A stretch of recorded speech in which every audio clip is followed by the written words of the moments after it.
سلطان جو کب سے کھڑا ان کی حرکتیں دیکھ رہا تھا، سر چٹک کر امی کے کمرے میں گھس گیا۔ کالے عبایا میں لپٹی، ہاتھ میں 2 بیگز اٹھائے وہ جوں ہی گاڑی سے اتری، سیف اللہ نے آگے بڑھ کر اس کا استقبال کیا، اس کے ہاتھ سے بیگ تھام لیے اور بیٹی کو لیے گھر کی جانب چل پڑا۔ ارے انکل آپ چلیں، میں یہ بیگ وغیرہ لے آتا ہوں۔ احمد نے سیف اللہ کے ہاتھ سے بیگ پکڑے۔ سیف اللہ تیزی سے آگے بڑھتا چلا گیا، جبکہ عبایا میں لپٹی وہ آہستہ آہستہ چلنے لگی۔ عائشہ، اپنے نام کی پکار پر وہ رکی۔ یہ احمد کی آواز تھی۔ 2 دن میں ہماری منگنی ہے، کیا تم اب بھی اپنا چہرہ نہیں دکھاؤ گی؟ احمد کے الفاظ پر عائشہ ٹھٹکی، پھر غصے سے پلٹی۔ میں تم جیسے گھٹیا انسان سے کبھی شادی نہیں کروں گی۔ میں جانتی ہوں کہ تم کیوں مجھ سے شادی کرنا چاہ رہے ہو، مگر یاد رکھنا تم مر کر بھی میری عزت پر حرف تک نہیں لا سکتے۔ دستانے میں چھپا اپنا ہاتھ آگے کر کے اس نے احمد سے بیگ چھینے اور وہاں سے چل پڑی۔ سالی، تجھے تو میں چھوڑوں گا نہیں۔ تو دیکھ، پورے گاؤں میں تجھے رسوا نہ کیا تو میرا نام بھی احمد شیراز نہیں۔ دانت پیس کر کہتا وہ غصے سے وہاں سے ہی پلٹ گیا۔ بابا، یہ میں نے کیا سنا ہے؟ آپ میری منگنی احمد سے کرنا چاہ رہے ہیں؟ نہا کر وہ جب باہر نکلی تو باپ کو چائے بناتا دیکھ کر وہیں بیٹھ گئی۔ دودھ جیسا سفید گول مٹول چہرہ اور گلاب جیسے سرخ گال، نفاست سے سیٹ کیا گیا حجاب، وہ قدرتی حسن سے مالا مال تھی۔ ہاں یہ سچ ہے، مگر تجھے کس نے بتایا؟ سیف اللہ نے چائے پیالیوں میں انڈیلتے ہوئے حیرت سے کہا۔ مگر بابا ایک بار پوچھ لیتے، آپ جانتے ہیں نا کہ میں اسے پسند نہیں کرتی۔ باپ سے چائے کی پیالی لے کر سائڈ پر رکھتے اس نے کہا تو سیف اللہ نے گہرا سانس لیا۔ بیٹی، تو جانتی ہے کہ مجھ پر تیرے خالو کا کتنا قرض ہے، اور احمد تجھے پسند بھی کرتا ہے، تجھے خوش رکھے گا۔ سیف اللہ نے چائے کی پیالی ہونٹوں سے لگا کر ایک گھونٹ بھرا۔ بابا آپ مجھے بیچ رہے ہیں؟ عائشہ کی بات پر سیف اللہ نے حیرت سے اسے دیکھا۔ وہ اچھا لڑکا نہیں ہے بابا، خدا را مجھے جہنم میں مت جھونکے، آپ جانتے ہیں وہ کیسے لوگ ہیں۔ عائشہ نے باپ کو حیرت سے دیکھ کر اپنی بات کی وضاحت دی۔ مجھے یقین ہے کہ میری بیٹی میرا مان رکھے گی، سیف اللہ سنجیدگی سے کہتا چائے کی پیالی وہیں چھوڑے باہر نکل گیا۔ عائشہ نے بے بسی سے دروازے کو دیکھا۔ ڈھیروں آنسو اس کی بڑی سی آنکھوں میں بھر گئے تھے۔ یا اللہ مدد! بے بسی سے اپنے رب کو پکارتی وہ اٹھ کر اپنی چائے گرم کرنے لگی جو ٹھنڈی ہو چکی تھی۔ ماں تو تھی نہیں اور نہ ہی کوئی بہن بھائی تھے۔ اس کی ماں اسے پیدا کرتے ہی دنیا سے چل بسی۔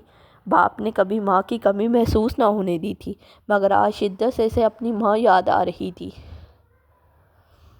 اس کی آنکھ کھلی تو صبح کے 10 بج رہے تھے۔ رات وہ دیر تک ڈیرے میں بیٹھا رہا تھا، اس لیے آنکھ دیر سے کھلی تھی۔ موبائل اٹھا کر دیکھا تو 15 مسڈ کالز اور 50 میسیجز نے اس کی آنکھیں پوری کھول دیں۔ جلدی سے اسی نمبر پر کال بیک کی تو دوسری طرف سے فوراً کال ریسیو کر لی گئی۔ شاید وہ اسی کی کال کی منتظر تھی۔ کہاں تھے؟ صبح سے فون کر رہی ہوں، رات میں بھی بات نہیں کی۔ کال اٹھاتے ہی اس کے شکوے شروع ہو گئے۔ آئی ایم سوری جان، آنکھ دیر کے کھلی، سوری پلیز۔ سلطان نے بیڈ سے اٹھ کر پردے سرکاتے اس سے معذرت کی۔ شاید رات بارش ہوئی تھی، اس لیے موسم خوشگوار تھا۔ اچھا ٹھیک ہے، پھر مجھے کب ملو گے؟ اس نے فوراً راضی ہوتے اس سے فرمائش کی۔ بس ناشتہ کر کے نکلتا ہوں، تقریباً 1 گھنٹہ لگ جائے گا، سلطان نے مسکرا کر کہا، پھر اوکے کر کے کال کر دی اور موبائل پیڈ پر اچھالتا واش روم کی جانب بڑھ گیا۔ اماں دیکھ لو باجی کو کتنے زور سے مار رہی ہے۔ مانو نے شائستہ کی جانب شکوہ کن نظروں سے دیکھا تو شائستہ جو ملازم کو ہدایت دے رہی تھی غصے سے اس کی جانب مڑی۔ کم بخت تمہاری دفعہ ہو جا، تم دونوں لڑ کے مرو گی۔ مانو اپنی بے عزتی پر منہ بنا کر رہ گئی، جبکہ فریہ نے فرسی کالر ڈالے تھے۔ آپی تمہاری شادی ہونے دو، دیکھنا دوبارہ یہاں قدم نہیں رکھنے دوں گی۔ مانو نے ہمیشہ کی رٹی ہوئی دھمکی لگائی اور پیر پٹکتی یہ جا وہ جا۔ سیڑھیوں سے اترتے ریاض نے مانو کا آخری جملہ سنا تو مسکرا کر فریہ کو دیکھا۔ فریہ اسے مسکراتا دیکھ چکی تھی۔ اسے بتاؤ کہ تم شادی کے بعد بھی یہیں ہو، بس کمرہ بدلنا ہے۔ ریاض کی زومانی بات پر فریہ غصے سے پلٹی۔ 1000 بار کہا ہے آپ سے، اس بار بھی کہہ رہی ہوں، میں آپ کی اوقات سے باہر ہوں، غصے سے کہتی وہ کچن کی جانب مڑ گئی۔ یہ دونوں لڑکیاں چاچی پر گئی ہیں، نخریلی۔ نہ جانے چاچو نے کیسے پٹا لیا چاچی کو، وہ خود سے بڑبڑاتا صوفے پر ڈہ گیا۔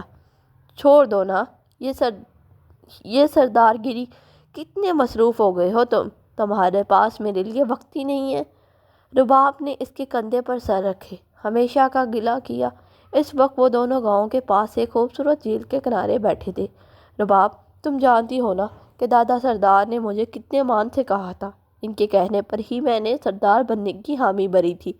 ریاض بھائی تو بالکل اس معاملے میں خالی ہیں، اس لیے دادا سردار نے مجھے پگڑی سونپی ہے، اس نے اسے پیار کے سمجھایا۔ رباب اور سلطان 1 سال سے ایک دوسرے کو جانتے تھے۔ ان دونوں کی ملاقات اسی جھیل کے کنارے ہوئی تھی۔ سلطان کسی کام سے یہاں آیا تھا۔ رباب اپنی ماں کے مرنے کے بعد اکثر اسی جھیل کے کنارے بیٹھ کر وقت گزارتی تھی۔ سلطان اور اس کی دوستی ہوئی اور پھر محبت۔ اچھا، سنا ہے تمہاری بابی آنے والی ہے؟ سلطان نے کچھ یاد آنے پر کہا۔ ہاں، 2 دن بعد منگنی ہے بائی کی، عائشہ کے ساتھ۔ میری خالہ زاد ہے، مگر مجھے نہیں پسند وہ۔ احمر بائی ہی کی ضد پر منگنی ہو رہی ہے، اور پتہ ہے وہ ہر وقت خود کو داں پہ رکھتے ہیں، بقول اس کے وہ پردہ کرتی ہے۔ ایسا بھی کیا پردہ؟ رباب نے منہ بنا کر آخری جملہ تنزیہ کہا تو سلطان نے سر جھٹکا۔ وہ خوبصورت آواز میں قرآن کی تلاوت کرنے میں مصروف تھی۔ اس کی دل موہ لینے والی آواز ماحول کو پرسکون بنا رہی تھی۔ پھر اس نے قرآن کو چوم کر غلاف میں ڈالا اور الماری کے اوپر احترام سے رکھ دیا۔ بیڈ پر سے اپنا چھوٹا سا موبائل اٹھا کر وقت دیکھا تو صبح کے 6 بج رہے تھے۔ باہر ہلکی روشنی پھیل چکی تھی۔ سیف اللہ نماز پڑھتے ہی کھیتوں میں چلا گیا تھا۔ اس نے جلدی سے اپنے چھوٹے سے مکان کی صفائی شروع کر دی۔ مکان میں 2 کمرے آمنے سامنے تھے۔ درمیان میں چھوٹا سا صحن تھا، ایک کونے میں باتھ روم تھا۔ صحن کے ہی ایک کونے میں چولہا وغیرہ رکھ کر کھانے پکانے کا بندوبست کیا گیا تھا۔ یہ چھوٹا سا مکان مٹی کا بنا تھا اور بہت پرسکون تھا، گاؤں والوں کے مکانوں سے ذرا ہٹ کر تھا۔ صفائی کرنے کے بعد اس نے ناشتہ بنایا۔ اسی دوران سیف اللہ بھی کھیتوں سے لوٹ آیا۔ ہاتھ منہ دھو کر وہ ناشتے کے لیے بیٹھ گیا۔ عائشہ نے جلدی سے گرم گرم پراٹھا، رات کی بچی سبزی اور چائے کا پیالہ اس کے سامنے رکھ دیا۔ دوپہر تک اپنی ماں کے صندوق سے کوئی اچھا سا جوڑا پہن کر تیار ہو جانا، منگنی کی رسم کے لیے چند لوگ آئیں گے، سیف اللہ نے ناشتہ کرتے ہوئے اسے بتایا۔ عائشہ نے شکوہ کن نظروں سے باپ کو دیکھا، مگر وہ سر جھکائے ناشتے میں مگن تھا۔ بابا! سیف اللہ کے کانوں سے اس کی بے بس آواز ٹکرائی۔ بہت مان تھا اس آواز میں۔ سیف اللہ اس پر نظر ڈالے بغیر چائے کی پیالی اٹھا کر اپنے کمرے میں چلا گیا۔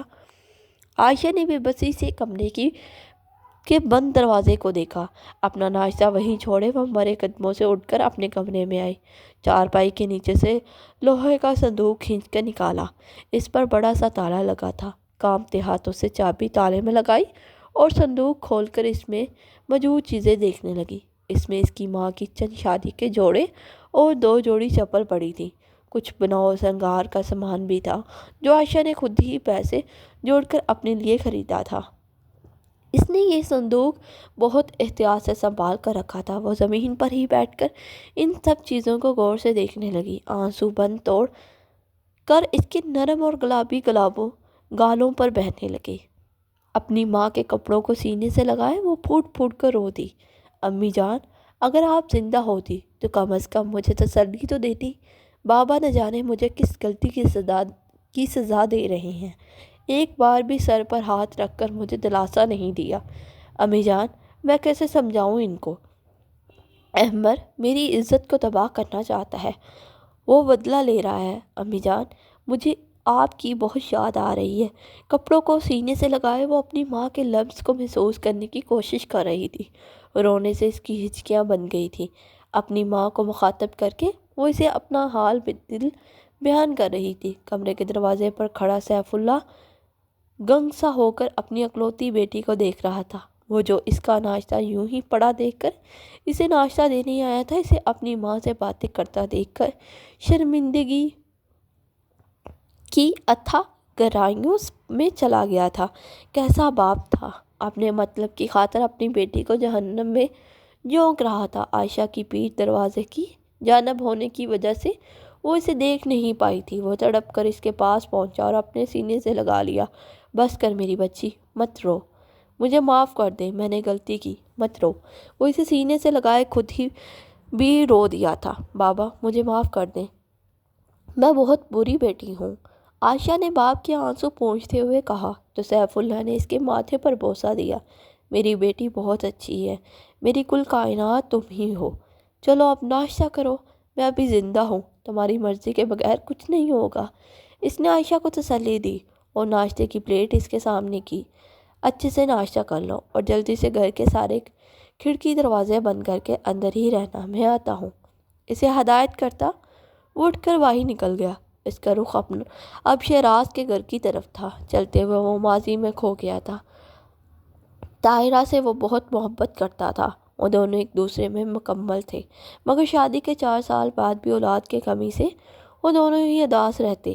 سیف اللہ کی خواہش تھی کہ اس کی کوئی اولاد ہو، اسے بچے بہت پسند تھے، انہوں نے اپنے بچوں کے نام تک سوچ رکھے تھے، مگر اللہ کی مرضی کے آگے انسان بھی بس ہے۔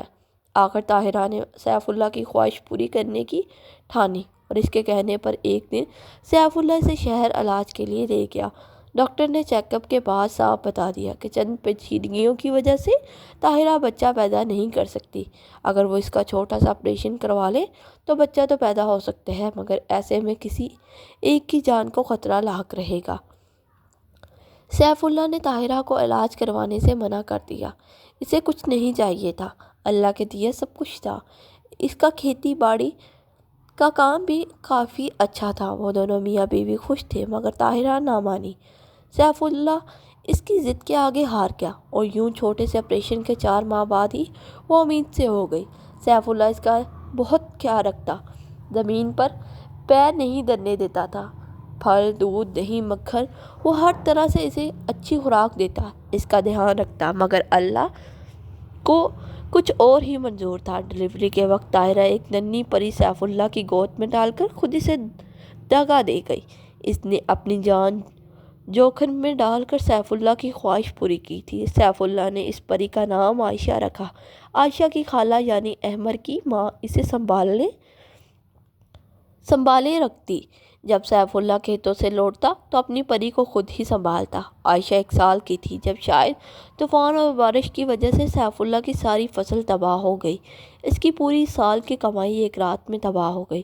کچھ دن تو سیف اللہ کافی پریشان رہا، پھر عائشہ کو نمونیا ہو گیا، جس وجہ سے وہ مزید پریشان ہو گیا۔ اولاد کی خاطر پھوٹی کوڑی نہیں دی، اس لیے اسامہ احمر کی ماں سے منت کی کہ وہ شہراز سے چند پیسے لے دے۔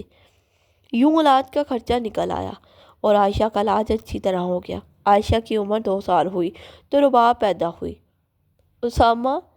اسامہ نے کبھی عائشہ اور اپنی اولاد میں فرق نہیں کیا۔ اور پھر ایک دن کھیتوں سے گزرتے وقت اسماء کو ایک زہریلے سانپ نے ڈس لیا۔ کوشش کے باوجود بھی وہ زندہ نہ بچ سکی اور عائشہ ایک بار پھر ماں کی شفقت سے محروم ہو گئی۔ شہراز اپنی بیوی کے مرنے پر انتہائی دکھی تھا۔ اس دن چند لوگوں کی باتوں میں آ کر اس نے سیف اللہ کا گریبان پکڑ لیا۔ تیری بیٹی منحوس ہے، پیدا ہوتے ہی ماں کو کھا گئی، پھر تیرا کاروبار تباہ ہوا اور اب میری بیوی، آئندہ مجھے یہ لڑکی یہاں دکھائی نہ دے۔ سیف اللہ آنسو پوچھتا اپنی بیٹی سے لپٹ گیا۔ ایک ہی تو اولاد تھی جو اسے اتنی بڑی قربانی کے بعد ملی تھی۔ اس دن کے کچھ عرصے بعد 4 سالہ عائشہ کو شہر ایک مدرسے میں داخل کروا کر سیف اللہ پرسکون ہو گیا تھا۔ کبھی کبھار ملنے چلا جاتا، مگر گاؤں واپس نہیں لایا تھا۔ شہراز کے گھر کے پاس پہنچ کر وہ اپنی سوچوں سے باہر نکلا، آنسو صاف کرتا وہ اندر داخل ہوا۔ سامنے صحن میں شہراز اپنے چند دوستوں کے ساتھ بیٹھا گپیں ہانک رہا تھا۔ وہ 50 سالہ ادھیڑ عمر شخص تھا، مگر کہیں سے بھی وہ 50 سالہ نہیں لگتا تھا۔ اس کی سوٹڈ بوٹڈ پرسنالٹی سے وہ 30-35 برس کا مضبوط مرد تھا۔ مجھے ضروری کام ہے، مہربانی کر کے ذرا میرے ساتھ آئیے۔ سیف اللہ نے آتے ہی مدعے کی بات کی۔ کیا بات ہے یہی بتاؤ، شہراز نے حقارت سے اس کے سارے سادے سے پھٹے ہوئے کپڑوں کو دیکھتے بیزارگی سے کہا۔ میری بیٹی اس رشتے سے خوش نہیں ہے اور میں اس کی مرضی کے خلاف نہیں جا سکتا، اس لیے منگنی کی رسم نہیں ہوگی۔ سیف اللہ نے سیدھی سیدھی بات کی۔ شہراز نے غصے سے اسے گھورا تھا، مگر 4 لوگوں کے سامنے وہ جذباتی ہو کر اپنی عزت خراب نہیں کر سکتا تھا۔ ٹھیک ہے، پھر میرے پیسے لوٹا دو۔ شہراز نے نارمل رہ کر کہا، میں بہت جلد آپ کا قرض اتار دوں گا۔ سیف اللہ مضبوط لہجے میں کہہ کر پلٹا، مگر شہراز کی آواز اس کے قدم روک لیے۔ بہت جلد نہیں، آج شام تک۔ سیف اللہ بنا پلٹے ہی دروازے کی طرف بڑھ گیا۔ جو بھی تھا، اس کی بیٹی کی زندگی کا سوال تھا، وہ کمزور نہیں پڑنا چاہتا تھا۔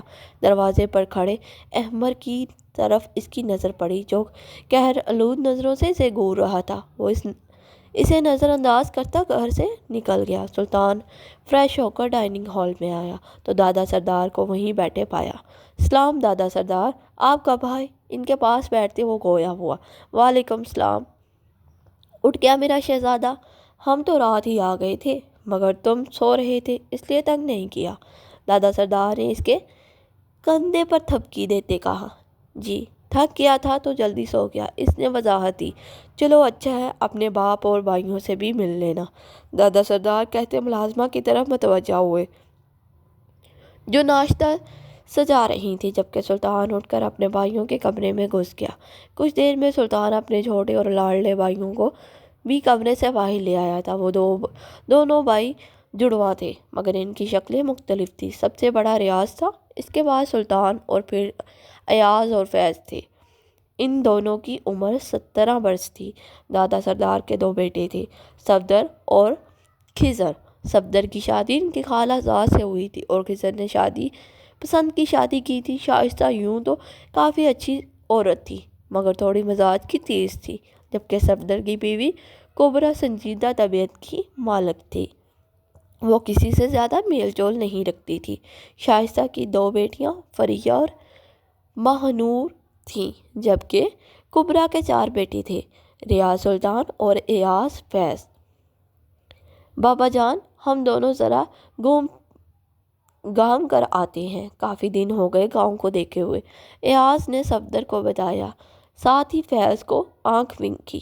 ہاں ہاں جاؤ، کیا پتا کوئی نئی لڑکی پیدا ہو گئی ہو جو ان چند دنوں میں جوان ہو گئی ہو۔ صفدر نے ان کے ٹھڑک پن پر چوٹ کی تھی۔ بس کر دے بابا جان، ہم معصوم بچے ہیں، آپ کو تو بہانا چاہیے بس۔ فیض نے معصومیت کی بھرپور اداکاری کی تھی۔ صفدر نے اس کی معصوم شکل دیکھ کر اسے زبردست گوری سے نوازا تو وہ دونوں کھسنے ہوتے باہر نکل گئے۔ اے فریہ، ارے کم بخت ماری، ادھر آ جا، کچھ شرم کر لے، جب دیکھو فون میں گھسی ہوتی ہے، ادھر آ۔ شائستہ مسلسل فریہ کو کوسنے دے رہی تھی۔ اماں آ رہی ہوں، کیا ہو گیا؟ فریہ بیزار سی ہوتی کمرے سے نکلی۔ چل میری چٹیاں باندھ دے، کھلے بالوں میں گرمی لگ رہی ہے۔ شائستہ نے کنگھا اسے پکڑاتے کہا۔ اماں کیا ہے، سریلی سے کہو نا۔ فریہ تنگ گئی۔ سریلی چھت پر جھاڑو لگا رہی ہے، تو آ جا میری بچی، چل شاباش۔ شائستہ نے اس بار پیار سے کہا تو وہ بے دلی سے اس کی کنگھی کرنے لگی۔ ریاض کی وہاں سے گزرتے ہوئے فریہ پر نظر پڑی تو مسکرا کر آنکھ ونک کرنا نہیں بولا، ارے آرام سے گنجی کرے گی کیا؟ فریہ نے ریاض کی آنکھ ونک کرنے پر غصہ شائستہ کے معصوم بالوں پر نکالا تھا۔ دادا سردار لوٹ تو آئے ہیں، اب بات کر لو نا ان سے ہماری شادی کی۔ وہ دونوں آج بھی جھیل پر بیٹھے تھے۔ دیکھو رباب، میں مناسب وقت دیکھوں گا، پھر بات کروں گا، تمہیں پتہ ہے نا دادا سردار کے موڈ کا۔ سلطان نے اسے تسلی سے بتایا۔ اچھا ٹھیک ہے، مگر جلدی کرنا۔ رباب اس کے کندھے پر سر رکھے مسکرا کر بولی تو سلطان نے اس کے گرد بازو کا حلقہ بنا لیا۔ وہ دونوں کافی دیر باتیں کرتے رہے، پھر سلطان فریہ کو گاؤں میں چھوڑ کر خود دوسرے راستے سے گھر لوٹ آیا۔